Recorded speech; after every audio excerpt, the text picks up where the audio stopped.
Maybach music. This shit is highly sophisticated. I just make it look easy, nigga. Follow. Now that you're having success with Hublot in the U.S., do you see the future of you taking more brands into the United States? Let's step by step. I think the US is a challenge, and again, it's a challenge as working under the corporate guidelines, building the brand in cities which are not renowned as watch cities. You know, selling watches, Atlanta. It's going to take time. You know, we've got to put a large focus on the elements such as customer service, building.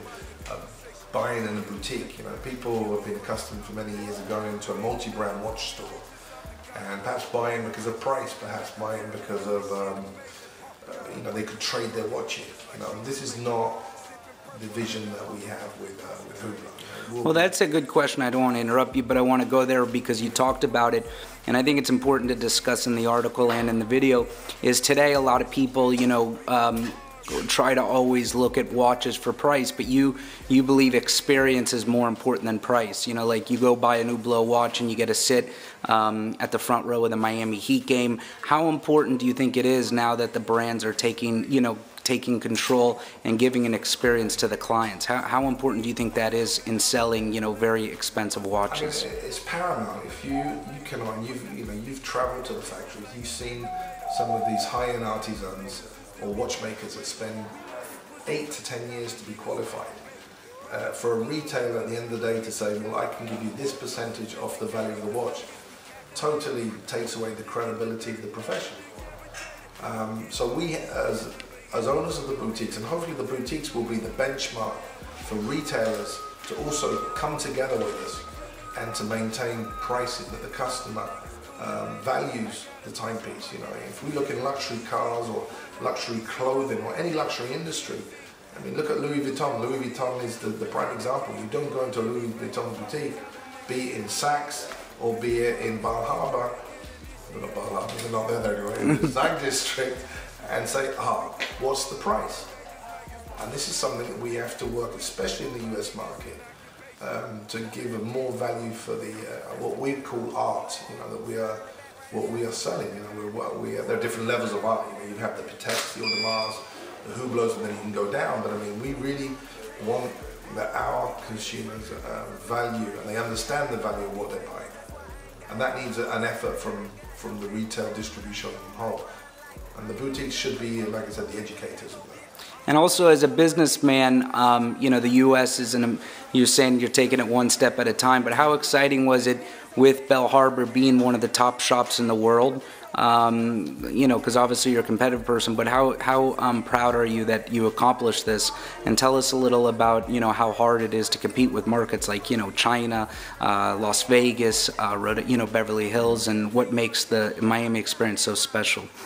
I mean, the success of Bal Harbour was down to, as I said back, we were very spoiled with the overflow of being the port of entry for millions of Brazilians who started to travel. And the Brazilians on the South American continent are comparable to the Chinese and the rest of the world. They come to the US, they come to Bal Harbour to buy, not to look. And they want quality. They are, let's see, I will call them closet snobs without offending anybody, but they want to be treated well. They want to have experiences that they can't, experience in their own country. So we had a great team. We were very well attended to by Hublot, the factory, in terms of allocation of special pieces. So all that came together between service, location, a great boutique, a great design, great product, and giving the customer, the customer walks into Bal Harbour was spoiled. He could find something there he couldn't find at most places in the world. Besides Hublot, what are some of the other watches that you represent in Latin America? The Canada, US, Latin America, Caribbean, we manage Romain Jerome. Romain Jerome is a brand that was launched 6 years ago with a DNA of components. Initially it was made of components of the Titanic.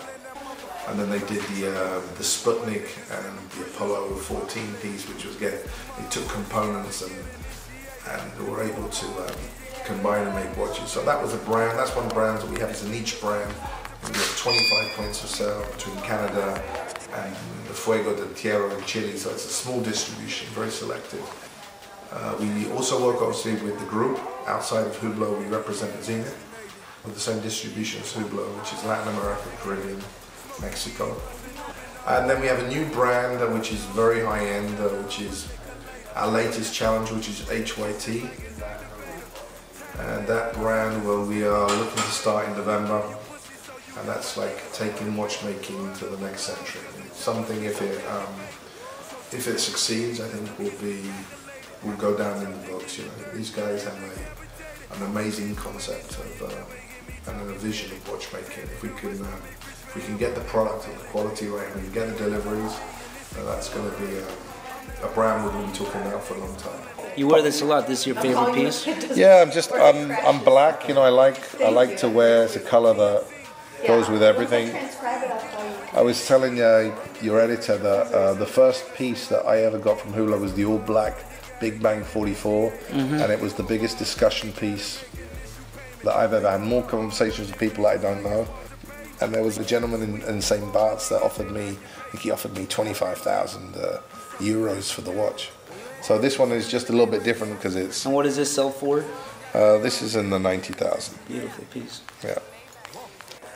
And then another thing outside of the watches, we're in your beautiful home, and you have a lot of art. Tell us, you know, how important art is to you. For me, it's therapy.